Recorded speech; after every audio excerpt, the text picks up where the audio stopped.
Hi, it's Tony Robbins. Happy New Year. Listen, how's your new year coming out so far? I know it's early, it's January 15th, and I thought I'd send you out this little video message because you know what that day means, don't you?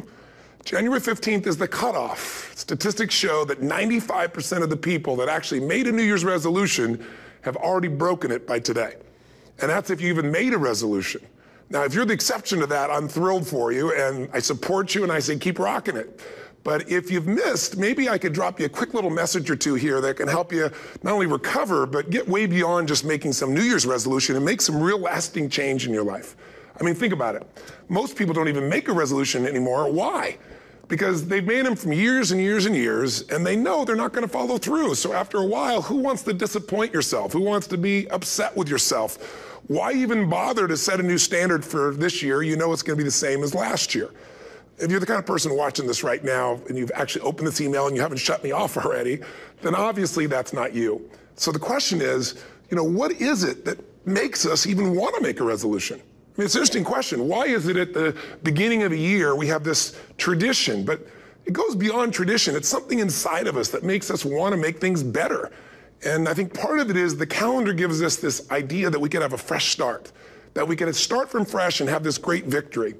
And it's really, the calendar itself is quite arbitrary. It's wonderful to use it, but if you didn't use it effectively, let's use the calendar to serve you today. Let's just see, what does it really take to make this thing happen? Because there's no denying that inside of you, the only thing that's going to make you happy in the year ahead and the decades ahead is going to be having you have an experience where on a regular basis, you feel like your life is making progress.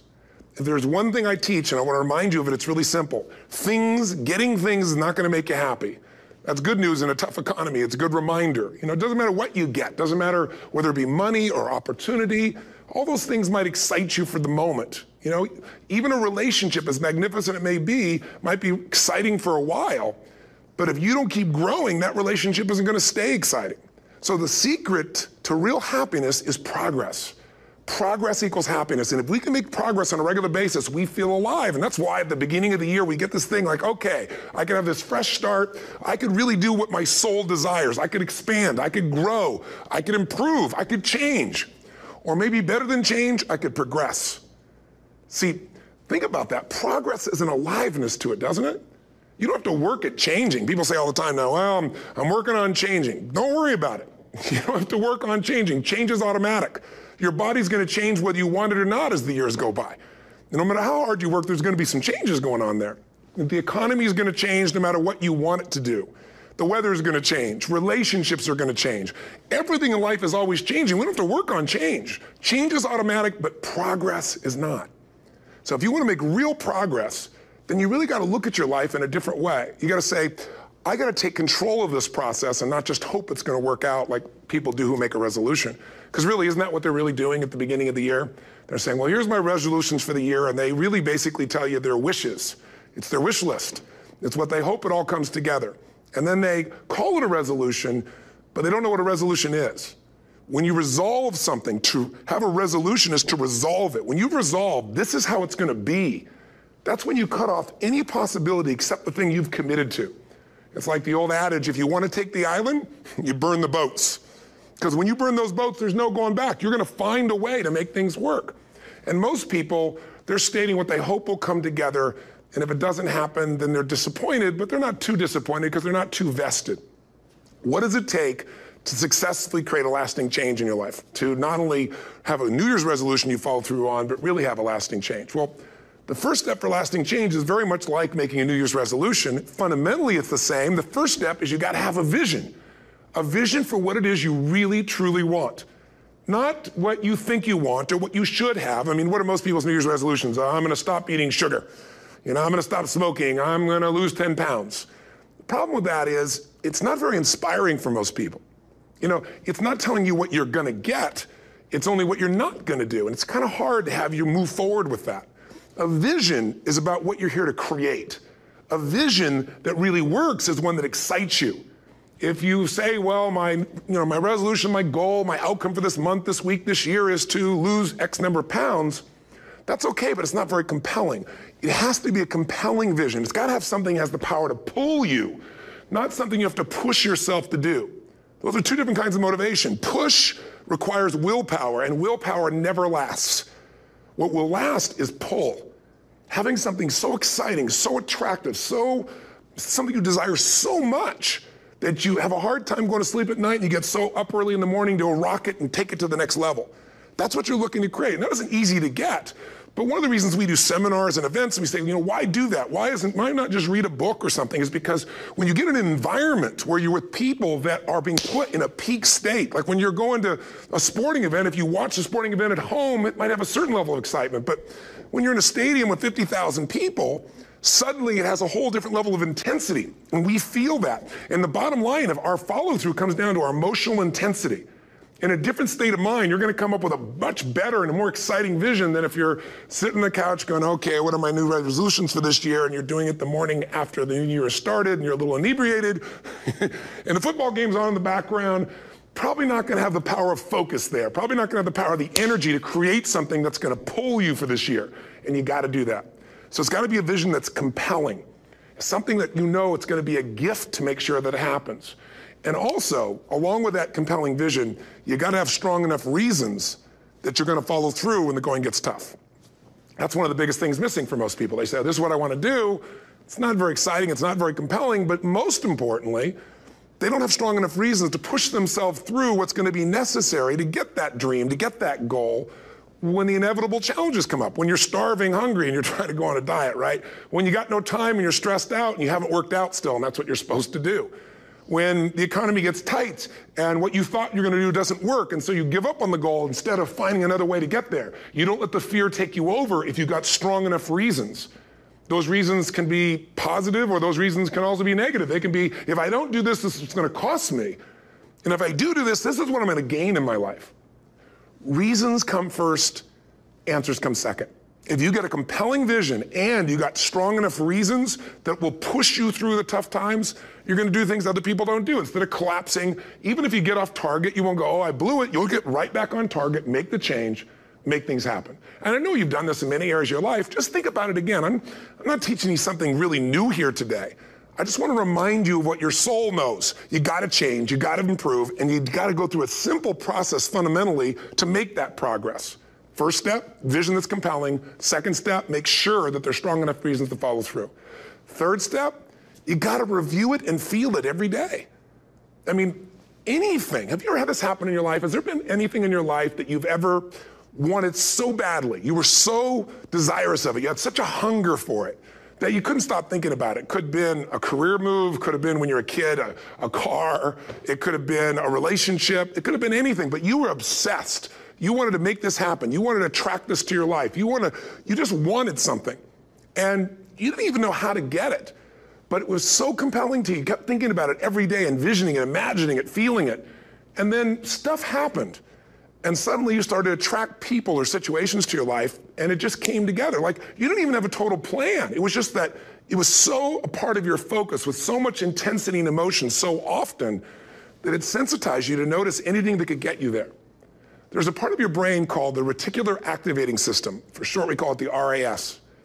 That part of your brain determines what you notice in the world. And it's really important because when you set a goal, when you get really clear on a vision, and there's strong enough reasons, and you review it enough, and it becomes a part of you, that part of your brain says, anything that relates to this, I need to notice. It's like, did you ever buy a certain kind of car or maybe a certain outfit, and suddenly you see that car everywhere, or those outfits everywhere? Well, the cars were always around, but why do you see it now? Because your RAS knows this is important. This is part of my world now.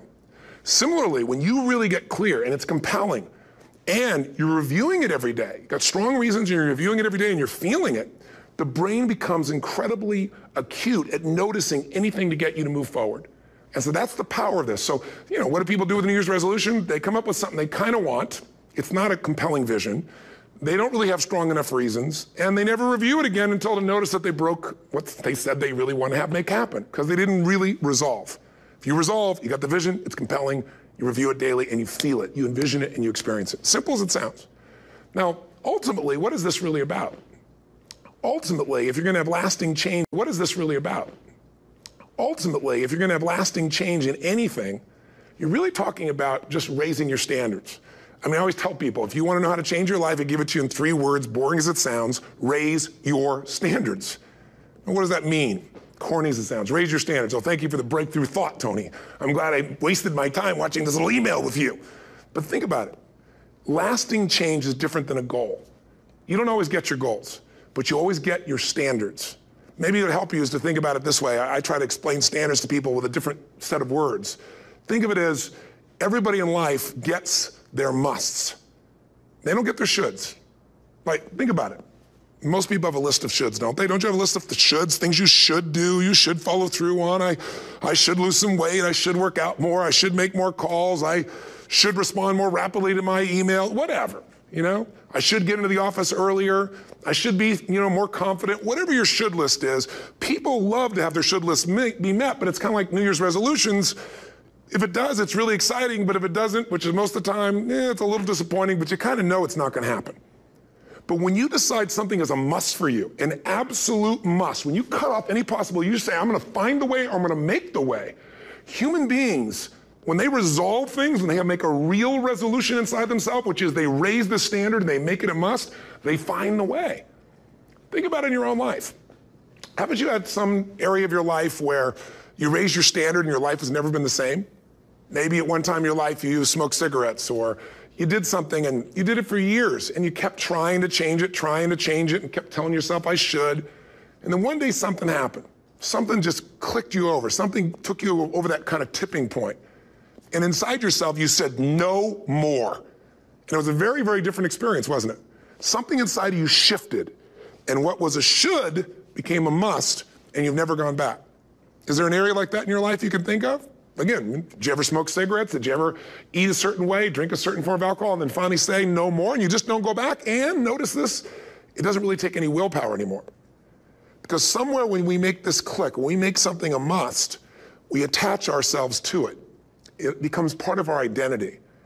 And one thing I've learned in the last, 33 years of working with people from now over 100 countries, 4 million people, is human beings absolutely follow through on who they believe they are. If you said to me, well, I'm really gonna work hard to stop smoking, but I've been a smoker my whole life and I am a smoker, I know your days are numbered. You're gonna be back smoking cigarettes again because we all act consistent with who we believe we are. I tell people the strongest force in the whole human personality is this need to stay consistent with how we define ourselves. If you define yourself as somebody who is really conservative, you're not going to be crazy and act nuts unless you're really drunk or something, and then you can say it's the alcohol, when it's really just you finally getting permission to be yourself. The alcohol is your excuse. If you're a really crazy person, you act crazy, outrageous, playful. You don't act conservative because that's not who you are.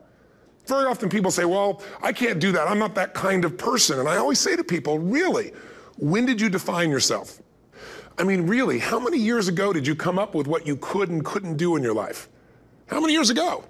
Most people, if they really look at how they're living their life today, it's based on a set of standards, a set of beliefs that they made choices about 10, 20, 30 or more years ago. I mean, very often we made decisions in our youth or very young about what to believe, about what we were capable of, about who we are as a person, and that becomes the glass ceiling, if you will, that controls us. There's a corny metaphor, but it's true. I remember one time I was with my family at the circus and there was a person there and they had this big giant elephant, and you look at this elephant and they take this little rope, put it around the elephant's neck, and they drive this stake into the ground. And I mean, you look at this and you know that elephant could rip down the entire tent with almost no effort, and yet the elephant doesn't struggle, doesn't try. Why? Because the elephant's conditioned. And they take that elephant and condition the elephant when it's a baby elephant. That's how they train him. When it's a little baby elephant and it doesn't have the power yet, they put a big rope around it and they drive this huge stake in the ground, and the elephant fights and fights and fights. And one day, finally, that elephant decides, I'm not capable of pulling this out. And once that becomes the definition of an identity of anyone, an elephant in this case, they don't even try anymore. It's just who I am, that's how it is, that's just the way it is in my life.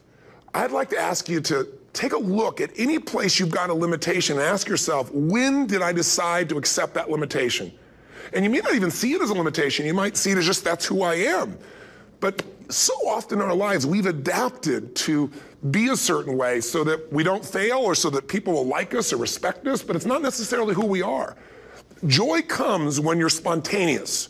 It's really hard to be truly happy when you're not being yourself. And most of us have no clue who we are. And so a big part of my work, if you've ever been to an event, you know, is to get people to do things spontaneously without thinking, because that's when the real you shows up. That's when the energy comes alive. And when you do that, when you start to connect to your true nature, suddenly there's energy available for you to set a higher standard for what you want in your life. That's what this is really all about. And when I talk about standards, when I talk about, you know, shoulds versus musts, think about your own life. I know there have been areas in your life where some point in time you just shifted and you raised the standard and your life changed. Because whatever people have their identity attached to, they live. We live who we believe we are. That's just how it works. It's just kind of like, I'll give you an example. Look at your physical body. Your physical body today is an absolute reflection of only one thing, not your goals, not your desires, but your standards.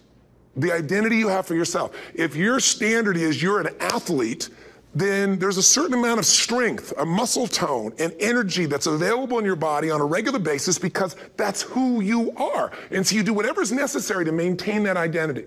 Again, the strongest force in the human personality is this need to stay consistent with how we define ourselves.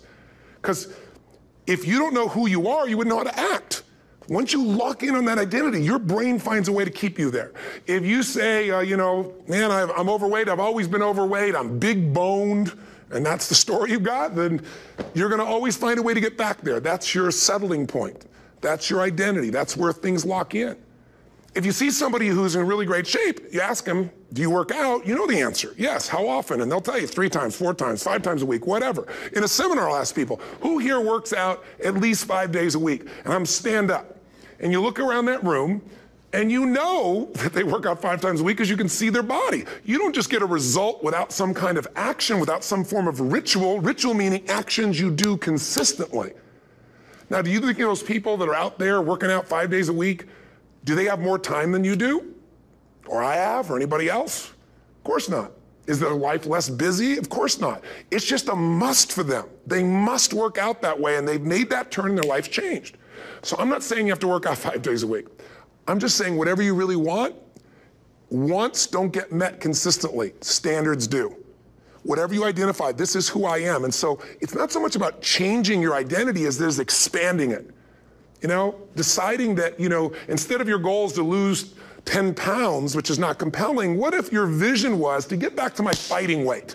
You know, this year, this month, this next 90 days, I'm gonna transform my body. I'm gonna take on a new challenge. I'm gonna find some technique or strategy, there's a million of them, that can reframe myself where I want to feel younger, stronger, more vibrant than ever before. Here's my reasons, because I want the energy to really make my life work. Because it's tough out there and I want to be stronger than I've ever been before. I want to go in front of the mirror and if I'm naked, not, you know, want to laugh. I want to look there and take a good look and go, yeah, I'm proud of whatever I see there. Whatever it takes, something's gonna make you laugh, smile, something that's gonna tease yourself, but something's gonna move you to another level. If you identify yourself in a new way and you own that every day, and that becomes the standard of how you live, you'll find the way to make that standard real. Money's the same way. Think about it, it doesn't matter what's happening, quote unquote, in the marketplace. People that make money find a way to make money no matter what, don't they? I mean, most people's standard is to pay their bills. So that's what most people find a way to do, even when economic times get tough. Most people, if that's their absolute standard, they find a way. Some people's standard is pay their bills most of the time. And so most of the time they do. Some people's standard is not just to pay their bills, but to take care of their family and maybe even some of their friends. And they find a way. In fact, you know, some people may be in a family where they don't have enough money. They barely have money to pay their bills. They work their guts out. And then somebody, their mother, their father, somebody else, their sister gets ill, and there's not enough money to take care of it. Nobody else has money in the family. They don't either, but they find a way to get that money to take care of their mother or father, don't they? And pay their bills. They never could do it before. Why? The situation made them raise their own standard. And not everybody does that. Somebody else in the family might have money and still not take care of their mother. It all comes down to the inner game, my friends. Changing your life is a change in the inner game. The outside world you can't control, but you have absolute control over this one if you learn the dynamics of what shapes you.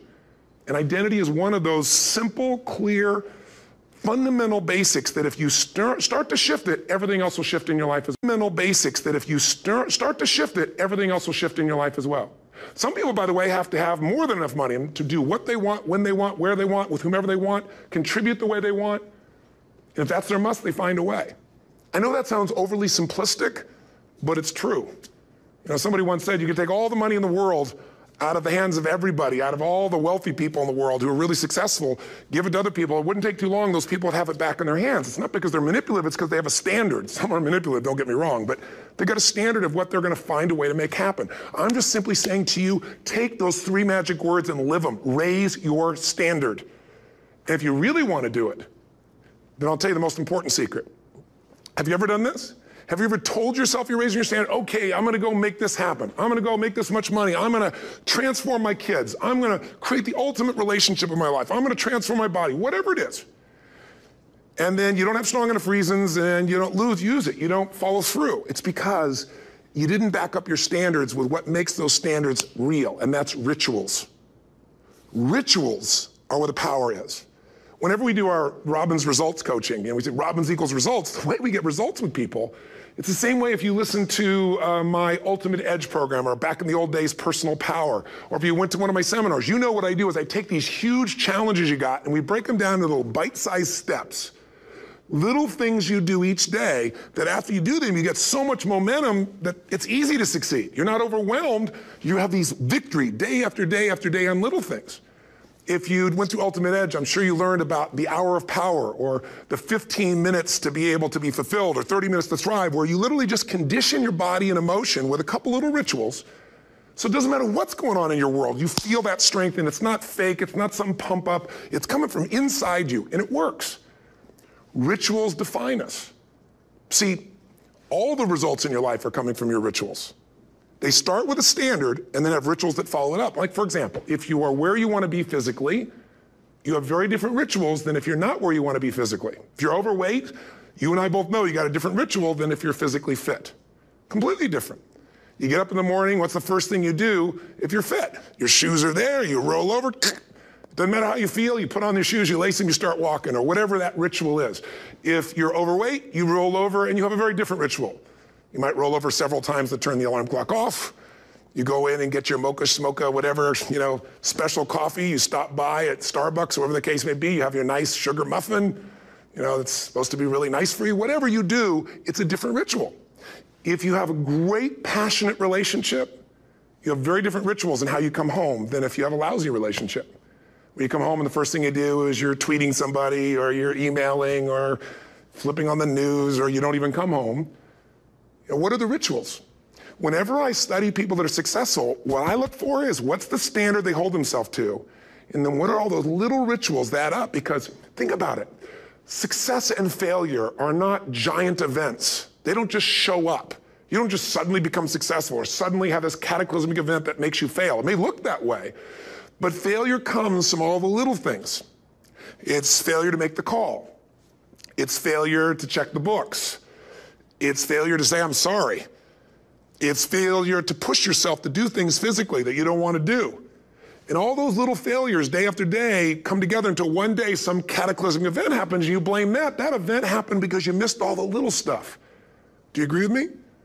And success, by the way, is not some overnight event. It's all these little things.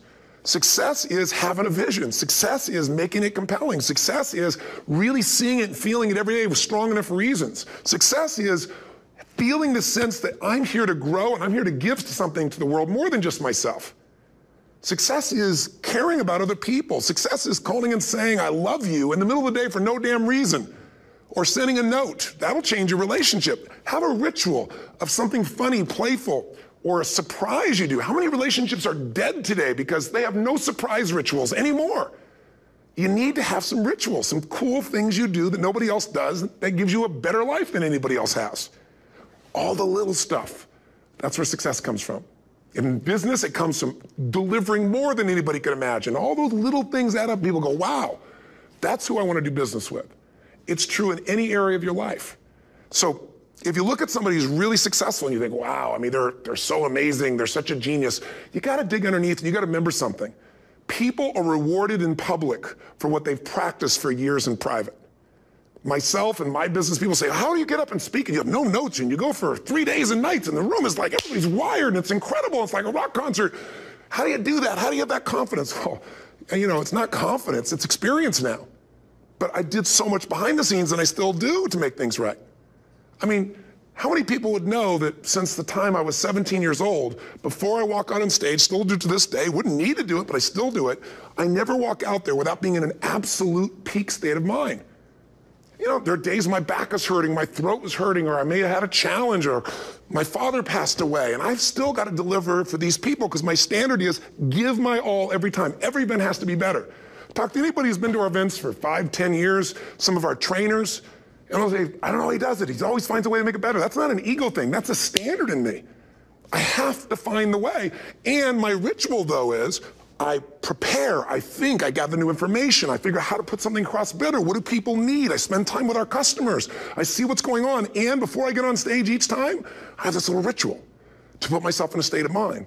And I did it starting like 17 years old. I started doing it. I'd say, I now command my subconscious mind. And I say this out loud several times, this little phrase, set of phrases, as an incantation to kind of condition my mind and body. And I'd say, I now command my subconscious mind to direct me in helping as many people as possible today by giving me the strength and the emotion and the humor and the brevity, whatever it takes to show this person and help this person change their life now. And I started that with a person when I worked with people one-on-one, and I would do that for 45 minutes driving in my Volkswagen to go serve and coach somebody for the first time.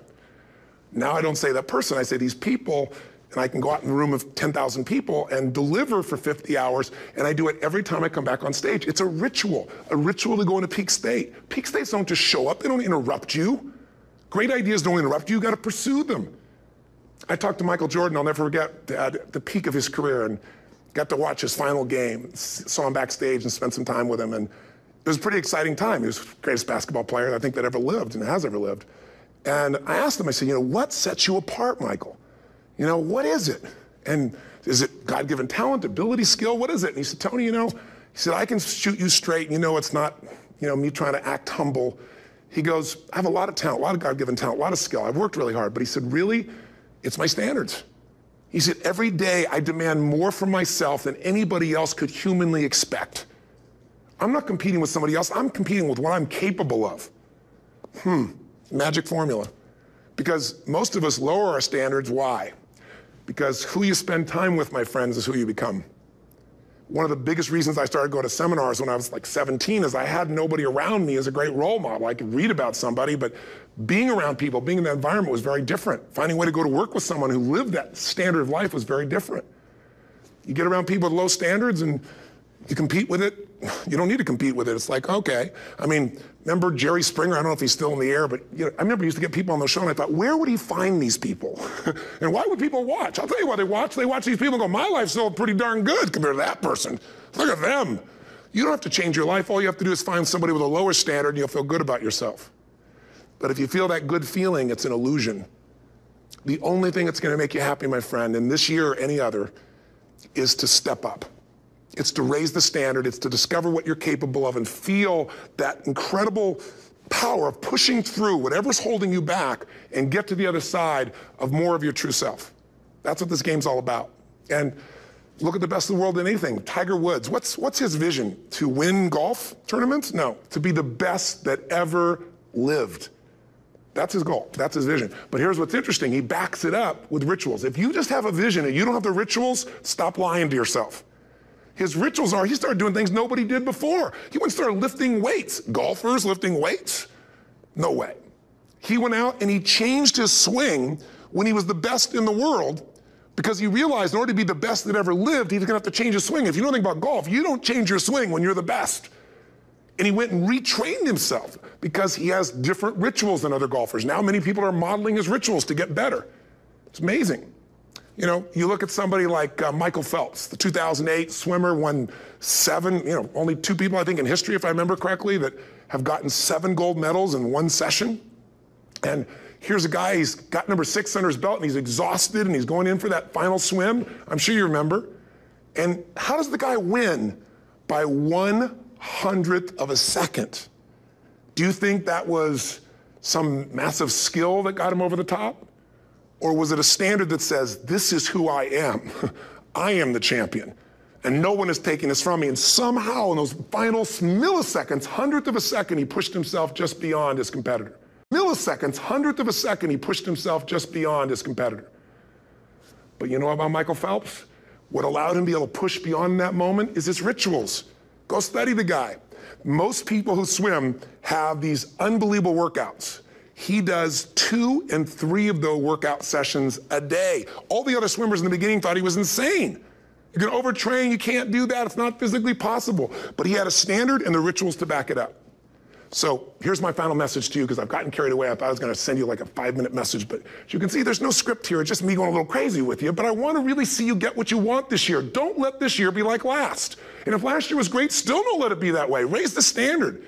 If your life is perfect and extraordinary, you darn well know you're not gonna be happy unless you keep making it better. That's what makes us feel alive. It's not what we get that makes us happy. It's who we become and what we're able to give because we become more. That sense of contribution is what creates the deepest meaning. So here's my assignment for you if you want one. If you want to go from conversation to some action, here's a simple thing to do. What's an area of your life right now that you really want to improve? What's an area that's important to improve? If your body's great, how about your career? If career's great, how about your relationships? Intimate one especially, or your kids, or your relationship with your creator, your spiritual side of your life. Or is it your finances? Figure an area that really matters. Decide on that area. Number 1, write down what your life is like in that area right now as specifically as possible. So you might say, well, I'm 13.5 pounds overweight, whatever the weight is, whatever the situation is, or my body fat's like this, or I wake up exhausted in the morning, and you write the truth of where you are right now. So you're real clear. Or I'm not in a relationship. I say I want a relationship, but I'm not in one, and I don't seem to find them. All the good ones seem to be gone is my belief. And I really do want one, but I don't have it. Whatever your definition. Or I'm in a relationship, and God, I wish I wasn't in a relationship.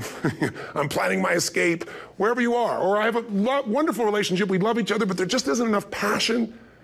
Just write the truth of where you are. The area you want to change, but write how it is. And then the second step is, and this is where you got to be really honest with yourself. What are the rituals that have put me there? Because whatever results you're getting, even if you don't like the results, there's some rituals that are keeping you in that place. There's some rituals of what you eat or don't eat, how you move or don't move, how you sleep or don't sleep. There's some rituals in the lack of variety or spice or energy or focus in an area.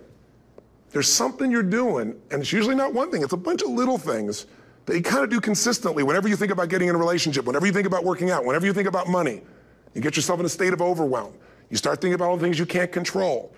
Just write down all the rituals you have, and then here's the third step. What do you want? What's your vision? And be really specific. I want to be my fighting weight. I want to be the strongest I've ever felt. I'm going to turn whatever it is, be specific. And then, last step number 4, what are the rituals that'll get you there? What would you need to do differently each morning if you're going to be that kind of energy, that kind of strength? How often would you work out? What days would you work out? What time? A ritual is something you do consistently, usually at a specific time, so it becomes automatic. Let me tell you something. Willpower doesn't last, but rituals can last a lifetime. I bet you have some rituals in your life right now you've been doing for years, even though some of them don't serve you. I'm just saying, wake yourself up. If you want a new year and a new life, you don't need to start on January 1st. Start today. Start with this little video. And just begin to see what happens and see how easy it is to just do a few little rituals. Don't do them all, just do 2 or 3 new things. And you know what happens? You'll get momentum. Because once you discipline yourself in one area of your life, you feel yourself doing it in other areas as well. And I always say something that my original teacher taught me. I always remind people, there's always 2 pains in life. There's the pain of discipline, or there's the pain of regret. And discipline weighs ounces, as my friend Jim Rohn taught me. Regret weighs tons. You don't have regret. So right now, what do you want to change? What's it really like? What are the rituals that got you there? That'll take a little homework. If you're not sure, ask the people around you. They'll tell you what your rituals are. What do I really want in depth? What are the rituals that'll get me there? And then get yourself to start a few of those actions and lock them in place. If I can help you in any way, we're here as a company to support you. Come have an event with us. Come to Unleash the Power Within or Master University, or get a coach. You can get a free coaching session if you call our company and click on something on this. We'll probably have something on it, or get a product. Or don't do anything with us, but do something with somebody, starting with you. If you make the changes in yourself, you're gonna be proud this year, and no amount of money or accolades from other people can mirror the feeling of being proud of knowing you've taken back control of your life, or you've taken a great life to another level. Because once you do that, you have something you can give other people, whether it be your kids or your friends or your family. And ultimately, that's what life's about. So thanks for listening. I don't know how long I went here, but I hope this has been helpful for you. I just thought it's a new year, and I want people to be able to truly create a new life. And until I see you again, hopefully soon, or gets a chance to meet you, live strong and live with passion. And of course, God bless to you. Happy New Year.